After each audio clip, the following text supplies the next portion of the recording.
Alright, so let's carry on. In this episode, I'm gonna try to go through the earlier parts of the space base, as well as maybe a couple of my outpost planets or outpost locations. So, the import, this rocket here goes to my orbit base, and how it's a mixed rocket, which may or may not be a great way. I know a lot of people just do one item per rocket, which that ends up being a lot of rockets in my opinion, and especially for some items that only require a couple of things. But who knows? Who knows what's right or what not? So it's just these requester chests. The signal comes in from the signal receiver that's transmitted from orbit, and but here's also a few things requesting from orbit as well. And I actually take advantage of multiple capsules so that and once this runs out, then it sends a signal to orbit for it to send it back down. There's also a second rocket now. This was set up much later on because one rocket just wasn't really enough throughput anymore, so I set up yet another one. And this rocket doesn't really bring anything back. It just brings back the any segments and also the capsules. You see there's filter inserters for the capsule to bring it in here, and any rocket segment and also compressed segment just goes in here, and the bots bring it back out to circulation. So let's take a look at the orbit.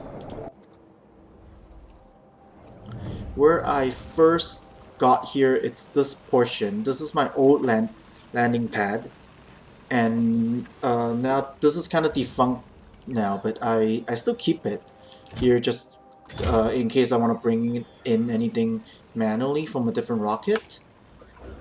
Here is where all the requesting happens. Um, yeah, basically it's just there's a I don't really even remember how I did this anymore. Basically it takes everything and times it uh, takes all the inputs from various these constant combinators are what I want in the and it's what I want to come in, and here this is all that, and I also link it together with what's in the chests. um, I times everything here by -1, and then I think on the ground end I filter everything by the negatives, and that's what I'm requesting. So say like I want 10,000 rough data substrates. I have rough data substrates into this box, which is kept tracked by a uh, road network reader right about where is it?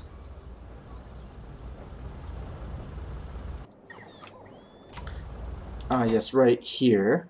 So now it has 15,000. That's more than what's in here. Yeah, so with this way of requesting, you're going to overshoot a little bit, but I find that that's okay.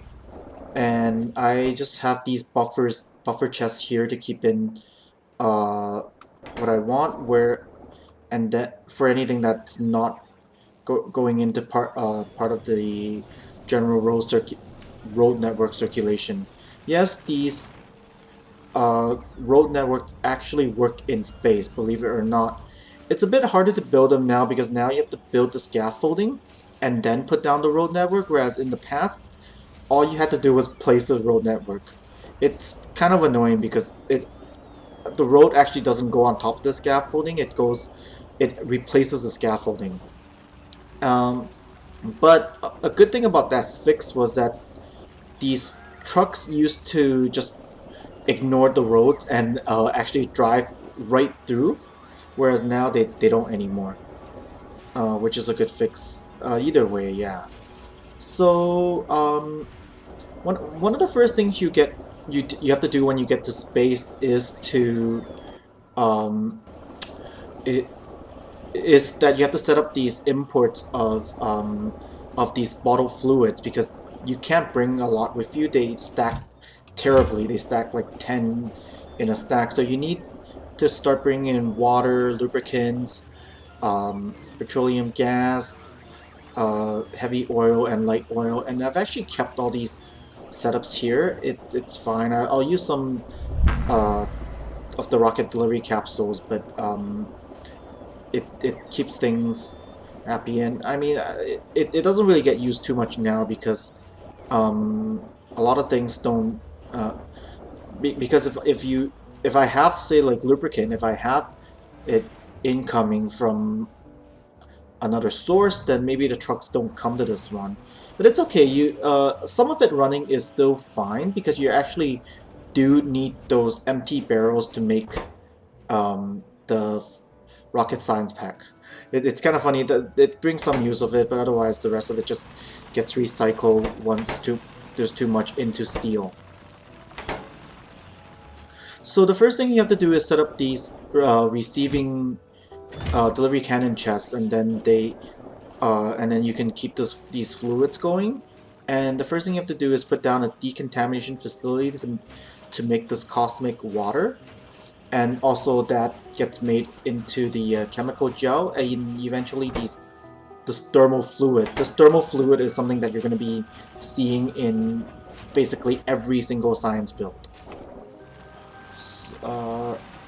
And then of course there's still some of my like early scrap recycling builds, some of the broken data card recycling.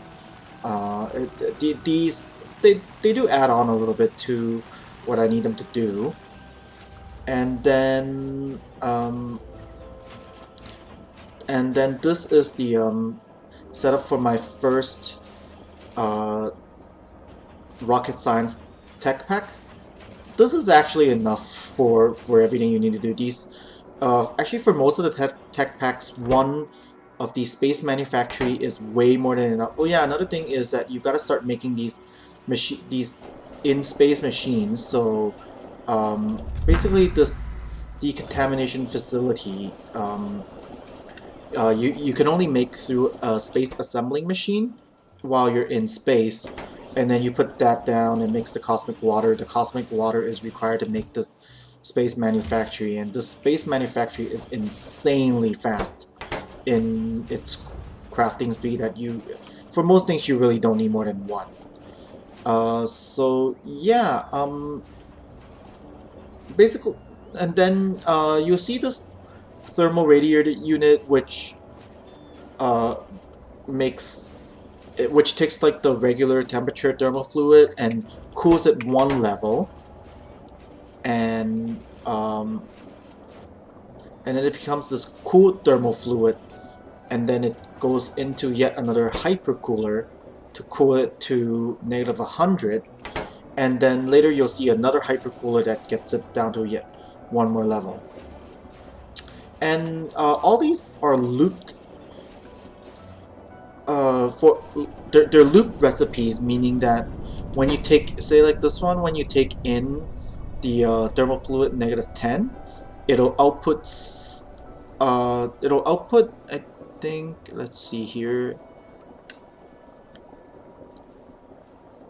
yeah, this is it's quite it's only 50%, so it'll output half cooled to the -100, and then half of it back out to the very first thermal fluid. So you need these limiting tanks so that the tank only receives a very small amount so that it has room for the regular temperature thermal fluid to flow back in so that nothing jams.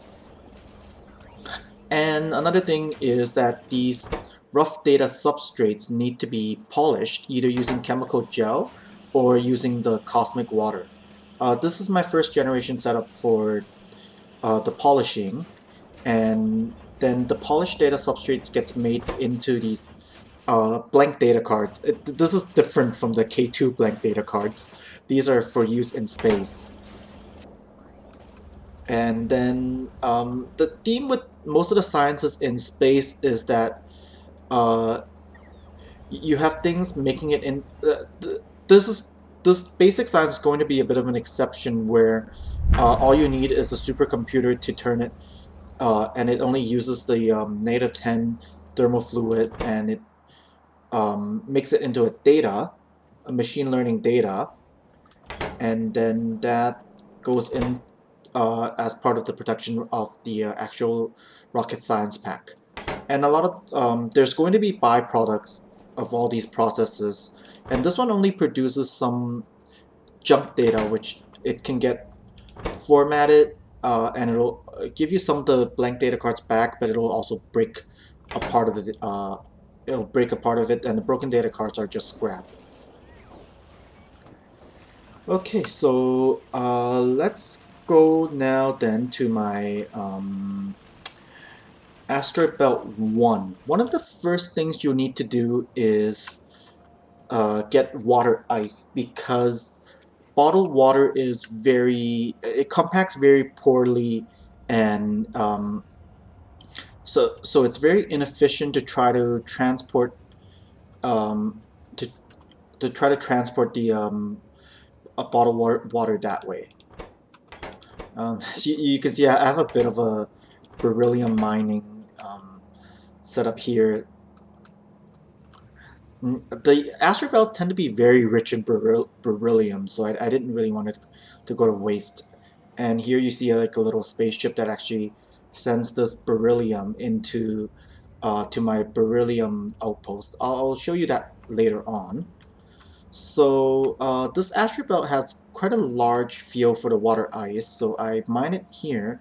And water ice literally just gets mined and it gets turned into water. It's a simple process in the biochemical facility, or you can do it in like the ground chemical lab. But in space, you have to use the space specific buildings. And what it does is um here's it just receives a signal based on the water amount in the two places I need them. So I need to send them in space as well to my vulcanite processing planet, and I'll show you my vulcanite processing planet next, because that's the next thing that we'll need. I set up a landing pad here, but it's not really an automated thing. I don't uh, really use it.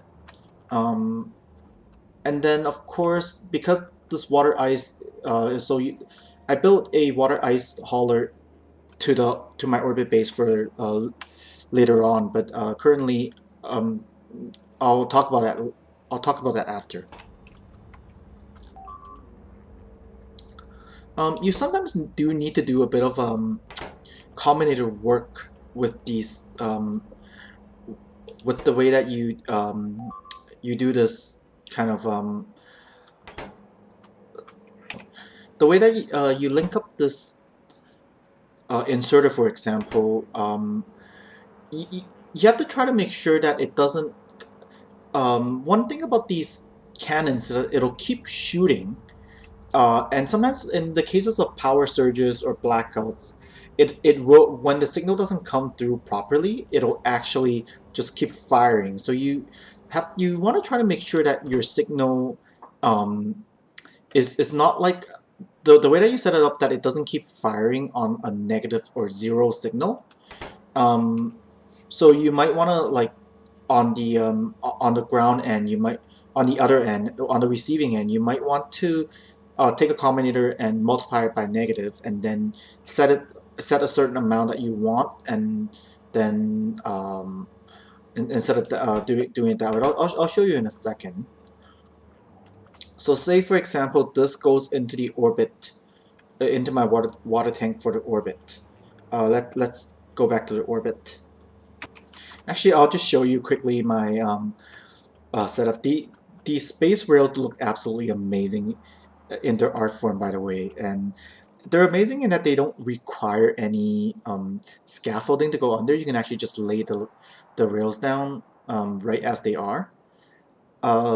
This mod pack is absolutely mind-blowingly amazing. Let's just do this. There's a small little mining here. You see, I've had this going for so long. This is insanely rich. Yeah, you see this field is 53 million. This will last you like the entire game. And yeah, power actually for this particular base is not hard at all. It's just all solar.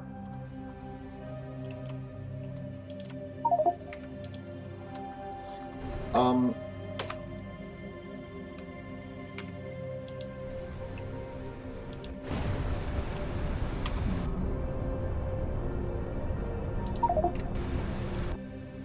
yeah, all solar is way more than enough. Even just some blue panels, actually even just the regular ground solar panels was more than enough for this. Let's go back to the novice orbit, and I'll show you how the signaling works. So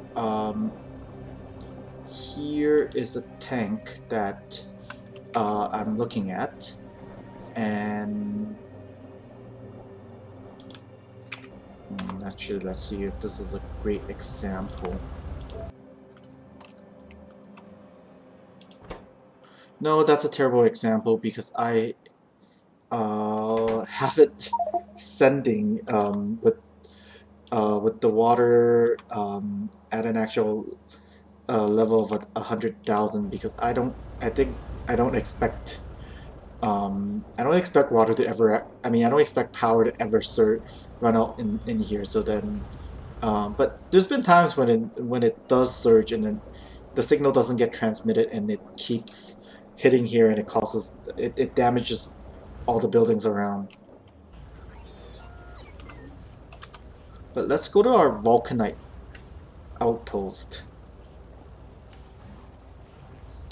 Let's see. Turtman, it's called. So, this planet. So here's the thing with all Vulcanite planets is that it's all waterless, and so you need to figure out how to generate power and do all your processes without the water. Thankfully, this one happens to be very close to our star, so the amount of solar it gets is actually way more than enough. And anyone who plays vanilla would probably recognize this as sort of like a mega base setup. And also this planet has one of these pyramid things which ties into actually the secret ending, and I haven't even really figured out yet. Inside, actually I should probably not spoil what's inside so far. Okay, so here's my water setup, and so here's the signal transmitter, and here's the tank, and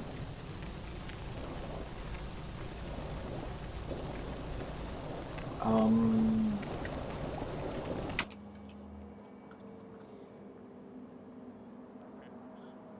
um, oh, I got it all backwards. So yeah, the orbit I actually have the combinator work somewhere in there so that if the water ever I have it set so that it's asking for this amount of water, and let's see where that is. Ah, here, yes. So yeah, it's asking for 20,000 water, and so that gets times by -1. So it's actually now it's requesting. So it wants so -20 water. So anytime that the water falls below 0, it'll actually no. Anytime the water is less than 20,000. Uh,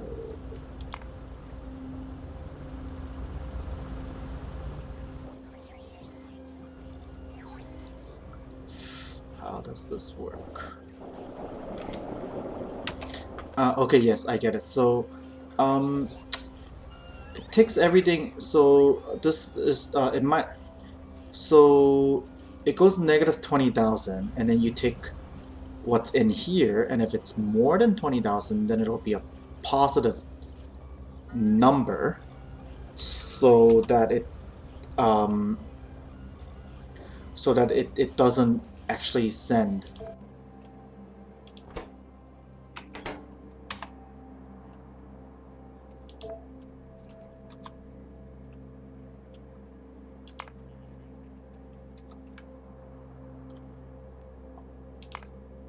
Or maybe is it the other way around? Uh, I I set this up so long ago. I think it's more that what I have it becomes negative. So I have 46,000, and so it becomes a so that becomes negative 46,000, and it plus that 20,000 that I'm requesting. So then the number becomes negative. Then it doesn't request any. And when this is below 20,000, it'll be a positive number so that it starts requesting from my it starts requesting from my cannon over there. So, and it also, that's how it works with all these as well. Anything that's in this chest, say this Vitalic Epoxy, for example, I keep 400 in here. There is currently 258, and I want to keep. So I always set this number a little bit higher than what I'm requesting. Otherwise, it'll just keep, because there's a bit of a lag time before anything actually comes into this chest. And then yes, so I want 500 Vitalic Epoxy. I'm sure I'm actually keeping Vitalic Epoxy also in a, yeah, here. So there's a 500, and here's another 400. So I'm asking for 500. So then there's currently a little bit less than 500 in both of them, so that it sends a positive signal to the ground end, and it will request, my requester chest will ask for them. So let's go back to our Vulcanite planet. And so I have a bit of core mining here, though it constantly jams. It's pretty much useless. So Vulcanite gets mined, and it goes into... I use a bit of transport drones here as well, but all the power comes from solar, so it's pretty good that way. And I have a bit of iron mining. When I come down to any of these planets, it's good to uh, just have a bit of a small setup so that it could build some pipes and underground pipes, and so that because you really can't bring enough of these things. It's, whenever you build an outpost, it's good to just produce them on land. And honestly, every time I've had to come back multiple times anyways. So, like I said, the cycle for these items, it always ends up being a crushing and then a washing. And in particular case for Vulcanite, it produces steam, which I just, there's this formula here that turns this low temperature steam. This steam doesn't generate any power at all. This is a very low temperature steam, and it just puts that back into water and goes back to my main water tank here.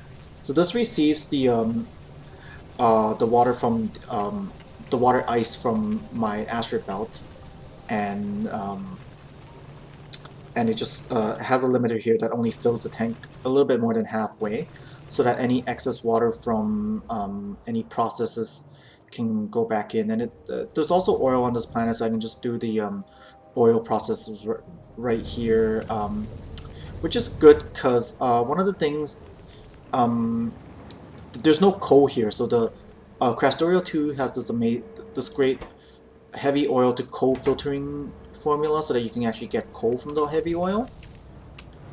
And so this washing cycle, and then the washed vulcanite just gets made into the vulcanite blocks. It goes into here, and stone, I just have it made into landfill here. So it does jam once in a while. Just come down here and take landfill.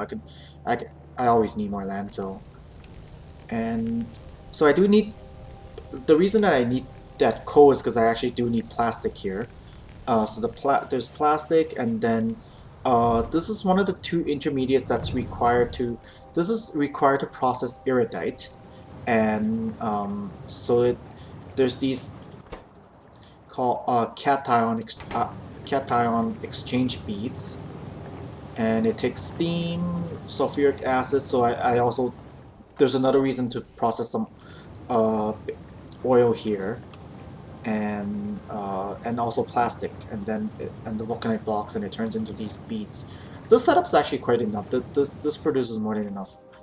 And what I have here is I also load them back in a mixed rockets, so it loads based on a level that I want. I want to keep about 40,000 on novice. It's currently not. This isn't really enough throughput anymore.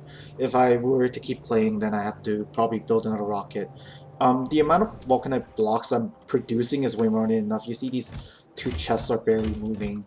This one a little bit moving a little bit more.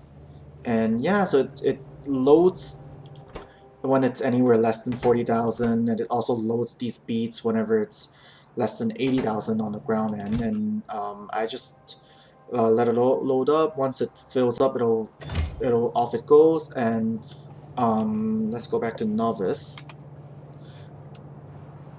Oh, and this is one of the areas where I can't really efficiently produce any sort of a solid rocket fuel here, because there's no water, so and I don't want to really import any excess water to do electrolysis for the oxygen and hydrogen. Though I've heard it's actually not too inefficient to use this recipe here. Solid rocket fuel, yeah, from it just takes a little bit of oxygen and vulcanite blocks uh, and an iron plate, and it's not actually terribly inefficient, but I just have it sent over by a couple cannons. Let's go back to the novice, and for all my outputs, I actually also have this combinator here that says kind of what I want to keep there. So I just want to keep like a little bit of repair packs and some meteor defense ammo, and for all the rockets, I have it such that um, the capsule and the rocket segments goes back into the silo, and nothing loads into the silo until this is empty. I have it these combinators here, and also I have a signal so that when this is empty, and also when the rocket is ready, then it can fly. But it doesn't fly away until this is empty. And I just keep and this part doesn't start loading the um, until the capsule is back in, and also until this is empty. This is so that it doesn't. I was afraid that it jams up. I think also the part where I said, oh, I have these I have these road network readers here, and that sends the signal out to my outpost on how much of each of these resources that I have here. Um, I heard that's not particularly necessary, because when your pad is full, actually the rocket doesn't get launched from the other end anyway, so that you can actually just let it load and it'll wait until you have it. But since I transfer both of these resources, both the vulcanite blocks plus the ion exchange beads, I do this mixed rocket loading. I did it that way. You might not need to if you have your resources separated. I also had a little thing here, but I forgot why I even set that up. Here, let's see. So yeah, I just have it load so that you have about 140 that takes into account of any of the rocket segments that might disappear through transit, because of this technology, the reusability technology. You really can't level that up any more than this. It takes way too long, way too many science packs. And I guess the next one to look at would be the Cryonite Planet, because that's the next resource. And the same kind of thing I have set up. And over there, I did want to keep quite a bit of extra fertilizer and also delivery cannon capsules. You'll see why once we go there. So that is Glacier. Here we go. I also used the road networks. They're actually quite useful whenever applicable. And yeah, let's see here. So on this planet, the solar is very poor. So when I first came here, I set up these wind turbines, which is basically free power, but it's very minimal. The amount of power is super minimal. And actually, some of these other setups I had to add in after the compatibility update was changed because I'll show you the recipe later. So when I came, I decided to use biomethanol to power this planet. It does have a bit of oil, so I actually added in a couple of lines for using solid fuel from the oil, but main and also that uh, kickstarts the steam requirement for the biomethanol. And you see here I keep some fertilizer and that produces the wood. I actually do need the wood as well because I do have a bit of steel production here, just enough to make some water barrels here. It doesn't really get, nothing else really gets used for it. Um, so yeah, let's see here. And then I do also have some sand production because the stone production really actually fills up very quickly. But actually can't really remember if I'm mining stone or not. Oh yeah. There's a lot of extra stone now that I brought in uranium. But I did that way later. So here's some iron and so the main cryonite actually mines here. This is a giant field. I don't think I'll run out of this anytime soon. And the cryonite actually it's the same kind of cycle. It crushes and then it gets washed. There's no uh, steam or any other there's no steam byproducts. It's just washed cryonite and rocks. And there's an extra step for the cryonite. Let's see. Or maybe not. No, that there's it just it actually produces in a furnace of all things. The washed cryonite goes in a furnace and makes these cryonite rods. Um, so vulcanite is actually used in processing a lot of materials as well as in general it just improves the smelting outcome. Cryonite is used in a bit less. It's used in processing beryllium and let's see, aeroframe. Oh, this is just a weapon. It's not very useful. Cryonite ammo, also in this anion exchange beads, which is used in the making of um, air. Oh, did I say cation exchange beads is used in the processing of um, holmium, whereas anion exchange beads is used in the processing of iridium. And this cryonite slush is actually uh, quite important because it really improves your hypercooling. The formula using cryonite slush is a lot better than using just not you can do it without, but it's a lot better if you use the cryonite slush. And also cryonite rods gets used in some of the very late technologies. As well, some machines use it. Oh yeah, and also in one of the later junk data formatting, you don't need this, but it improves this is a very advanced formula. It improves the output to 95%. I'll just show you right now the junk data formatting. Yes, so data formatting it starts at 70. You get 70% of the cards back. 30% of it just breaks, and then it goes to 80%, and then 90%, and then finally 95%.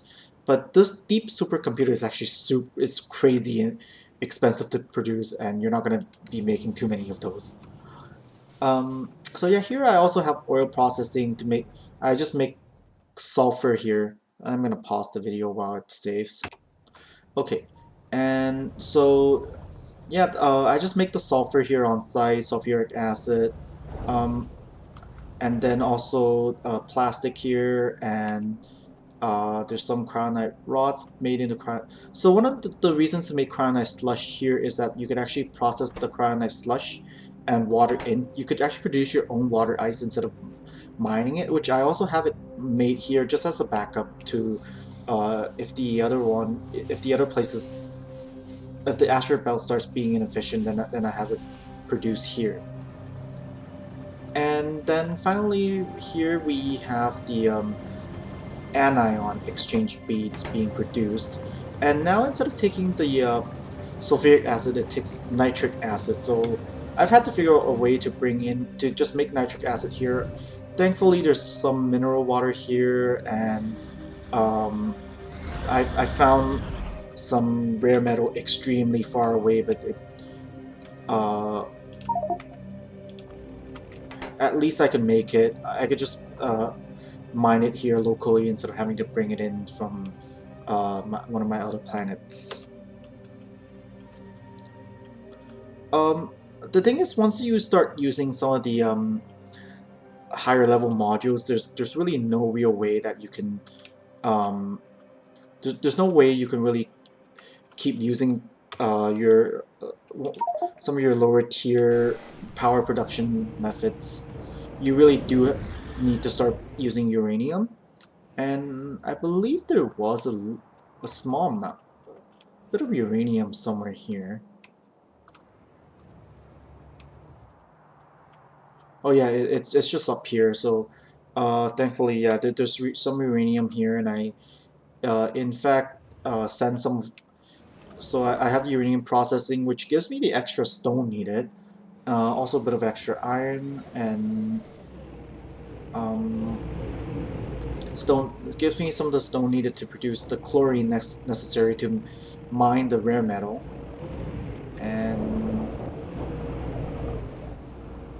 oh, and I also I like to produce my solid rocket fuel whenever I can, just on site. So I do have some air condensers here, and that just uses the nitric acid. I mean the ammonia formula. I think I also make some of it from the light oil found here, and that seems to work okay. Yeah. Let's see. Yeah, so I have it here. I have some made from the light oil. I have a few extra made from the ammonia. But I've since had to make like a small nuclear setup here, and that seems to take care of the additional power needs. And finally, everything loads based on me requesting 40,000, and I think 40,000 of the anion exchange beads is used a little bit less compared to the cation exchange beads. So there we have it, my first two outposts. I think I'm going to cut the episode here. Thanks everyone for watching, and I'll see you on the next one.